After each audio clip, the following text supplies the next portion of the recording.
Assalamualaikum warahmatullahi wabarakatuh. Berjumpa kembali dengan Ustazah di sini dalam pembelajaran tematik kelas 6.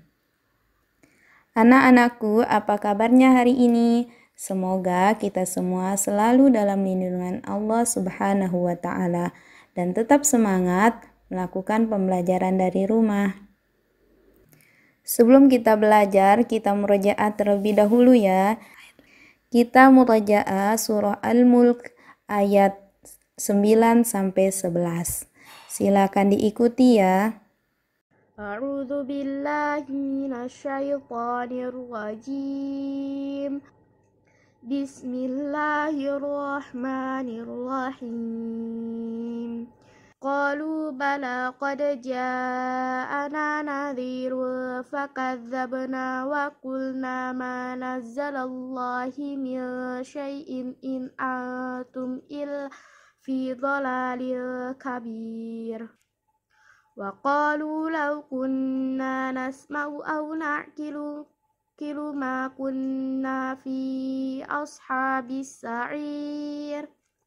Fa'tarafu bidzambihim fasuhqan li ashabis sa'ir. Pada pertemuan kali ini kita masih membahas tema 3, tokoh dan penemuan. Muatan pelajaran IPA dan Bahasa Indonesia. Materi yang kita pelajari hari ini adalah rangkaian listrik campuran, teks eksplanasi, kalimat efektif dan tidak efektif, dan kosakata baku dan kosakata tidak baku pada teks eksplanasi.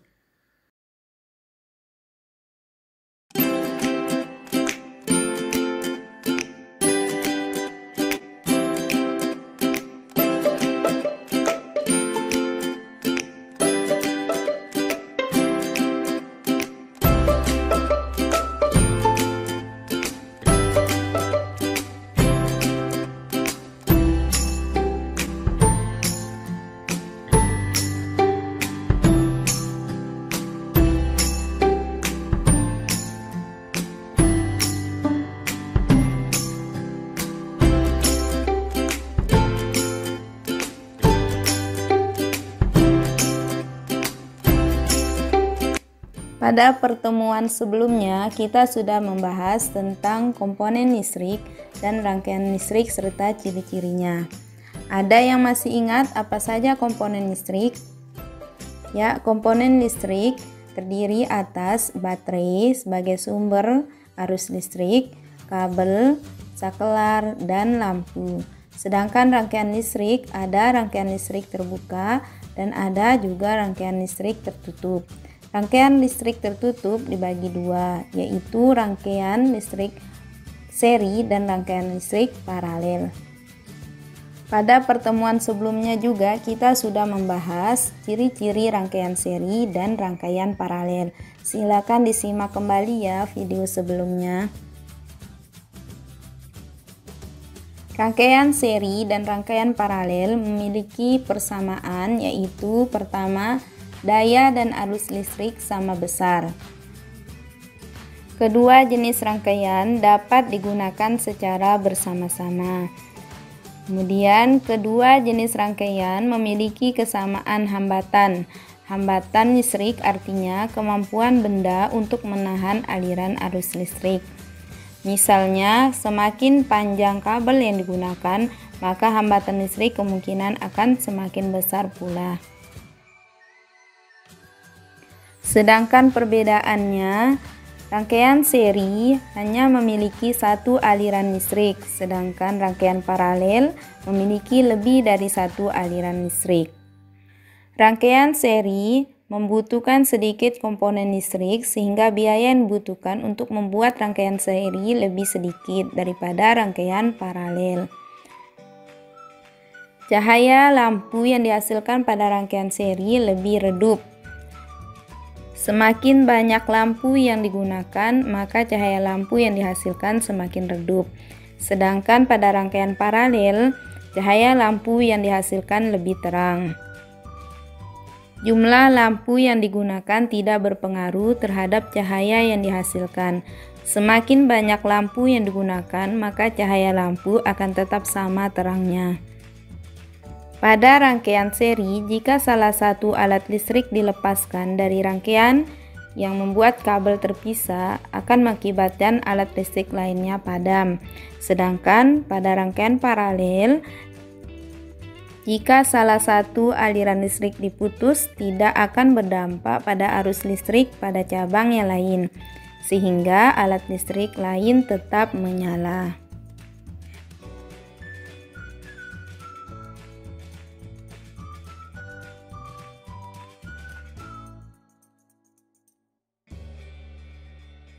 Nah, anak-anak, rangkaian seri dan paralel ini dapat kita gabungkan membentuk rangkaian listrik campuran. Jadi, rangkaian listrik campuran merupakan kombinasi antara rangkaian seri dan rangkaian paralel. Ciri-cirinya sama seperti ciri yang berlaku pada rangkaian seri dan rangkaian paralel. Berikut contoh rangkaian campuran. Di sini ada 5 lampu yang terpasang.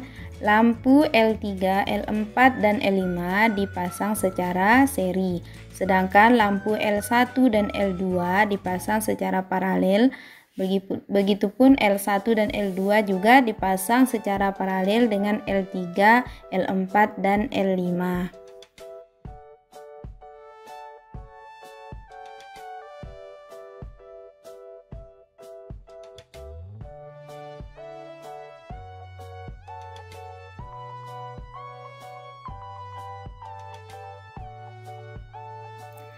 Sekarang jika L5 kita matikan, apa yang terjadi dengan lampu yang lain?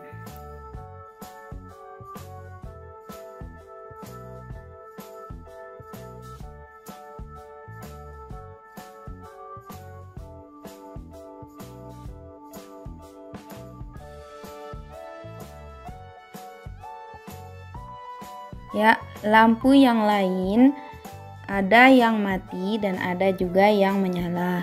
L4 dan L3 akan mati atau padam karena disusun secara seri. Arus listrik sealiran. Sedangkan L1 dan L2 tetap menyala karena disusun secara paralel dengan L5.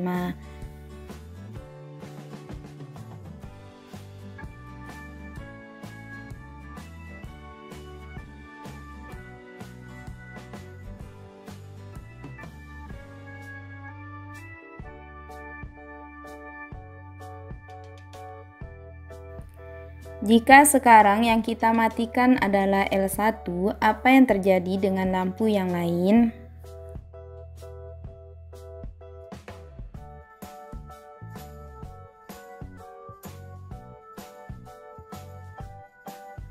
Benar, lampu yang lain tetap menyala karena L1 dipasang paralel dengan lampu-lampu yang lain.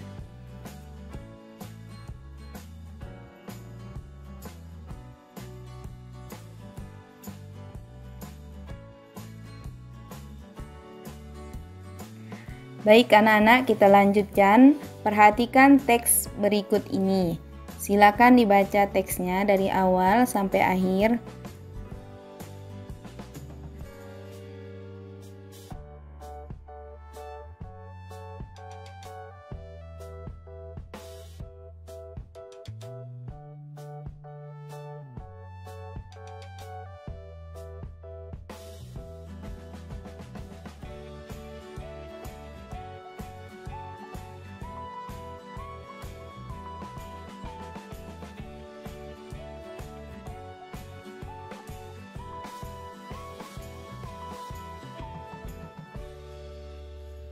Nah, teks tersebut merupakan teks eksplanasi.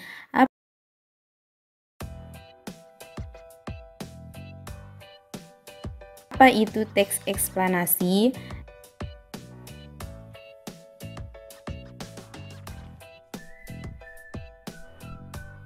Teks eksplanasi adalah teks yang dibuat untuk menjelaskan proses terjadinya suatu peristiwa atau fenomena secara ilmiah, baik berupa fenomena alam maupun fenomena sosial. Ciri-ciri teks eksplanasi adalah: pertama, memuat informasi berdasarkan fakta atau faktual. Kedua, strukturnya terdiri atas pernyataan umum, merupakan gambaran awal tentang suatu yang disampaikan dengan pernyataan yang bersifat umum. Kedua, deretan penjelasan atau eksplanasi, merupakan inti penjelasan yang disampaikan. Ketiga, interpretasi, berisi pandangan, pesan, ataupun simpulan penulis yang bersifat opsional.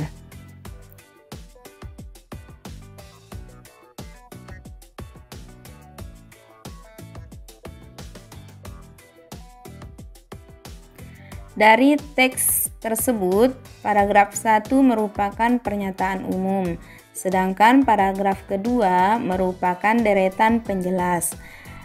Deretan penjelasan bisa lebih dari satu paragraf, sedangkan paragraf ketiga merupakan kesimpulan dari penulis.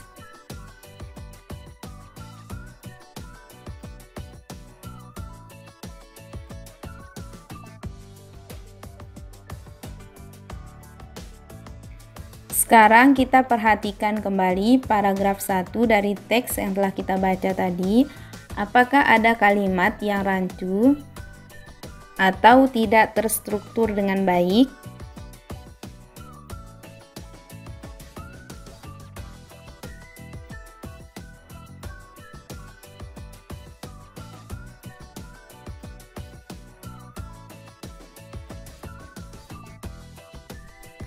Ternyata pada paragraf 1 teks tersebut terdapat dua kalimat yang tidak terstruktur dengan baik. Kedua kalimat tersebut termasuk kalimat yang tidak efektif.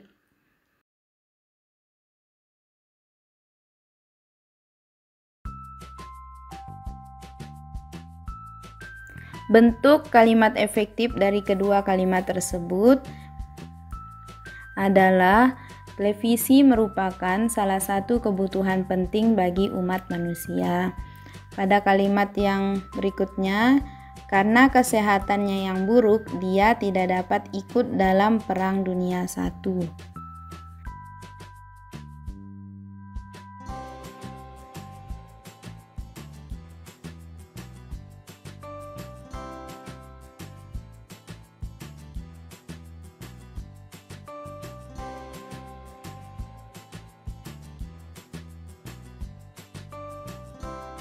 Mari kita ingat kembali tentang kalimat efektif yang sudah kita pelajari pada tema 2.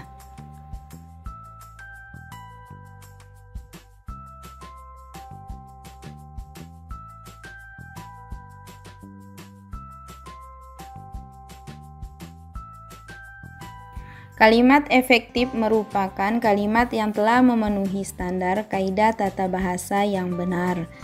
Kaidah itu dapat berupa kehematan kalimat, struktur terdiri atas SPOK, subjek, predikat, objek, keterangan, dan juga menggunakan kata baku.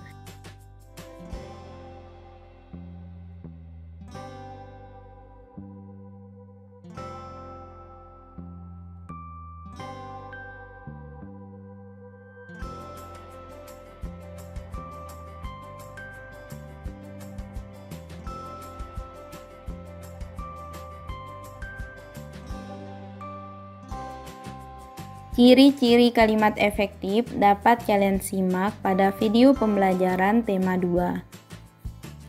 Nah, selain kalimat efektif, ada juga kalimat tidak efektif, yaitu kalimat yang mempunyai ciri tidak hemat atau kebalikan dari kalimat efektif. Nah, ketidakhematan kalimat tidak efektif ini bisa karena pertama, penggunaan kata-kata yang maknanya sama. Kedua, penggunaan kata bentukan serta maknanya. Ketiga, penggunaan dua konjungsi atau kata hubung yang semakna. Keempat, penggunaan subjek yang berlebihan.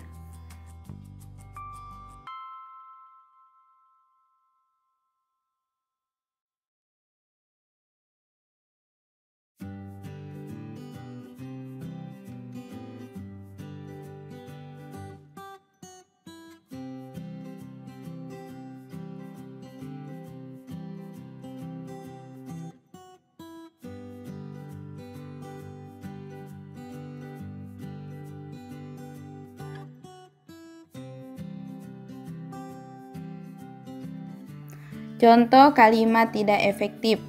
Minuman ini sangat manis sekali.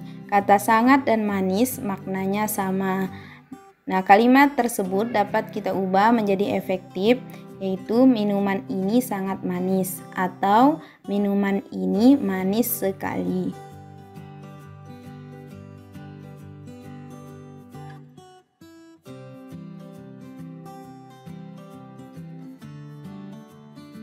Contoh berikutnya, para siswa-siswa mengerjakan ujian.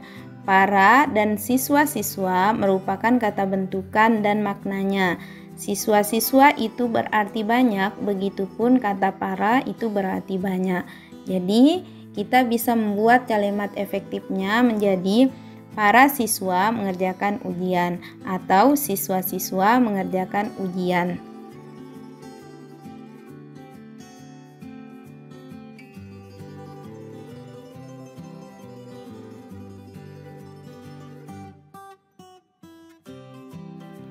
Contoh berikutnya, setelah belajar kemudian Dina tidur. Kata setelah dan kata kemudian merupakan konjungsi atau kata hubung semakna.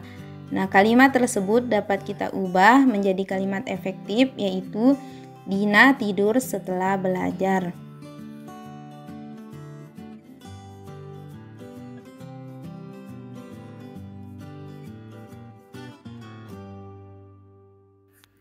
Contoh berikutnya, saya berdoa sebelum saya belajar. Kata saya di situ ditulis 2 kali, termasuk subjek yang berlebihan. Jadi, kita bisa membuat kalimat efektifnya, yaitu saya berdoa sebelum belajar.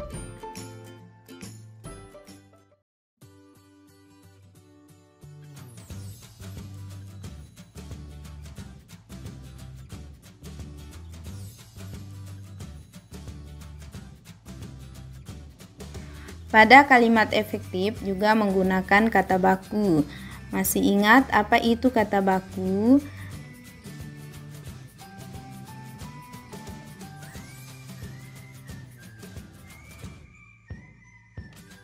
Kata baku merupakan kata yang penulisannya sudah sesuai dengan Pedoman Umum Ejaan Bahasa Indonesia atau PUEBI. Nah, kata tidak baku merupakan kebalikan dari kata baku.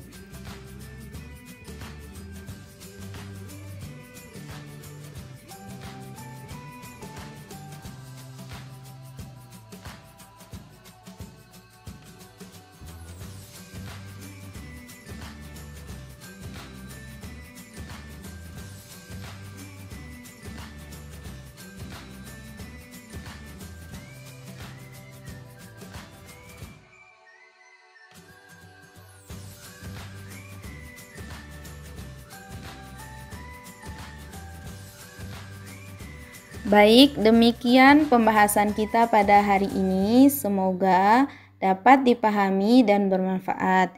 Kita akhiri dengan doa kafaratul majlis. Subhanaka Allahumma wa bihamdika asyhadu an la ilaha illa anta astaghfiruka wa atubu ilaika. Assalamualaikum warahmatullahi wabarakatuh. Sampai jumpa pada pertemuan selanjutnya.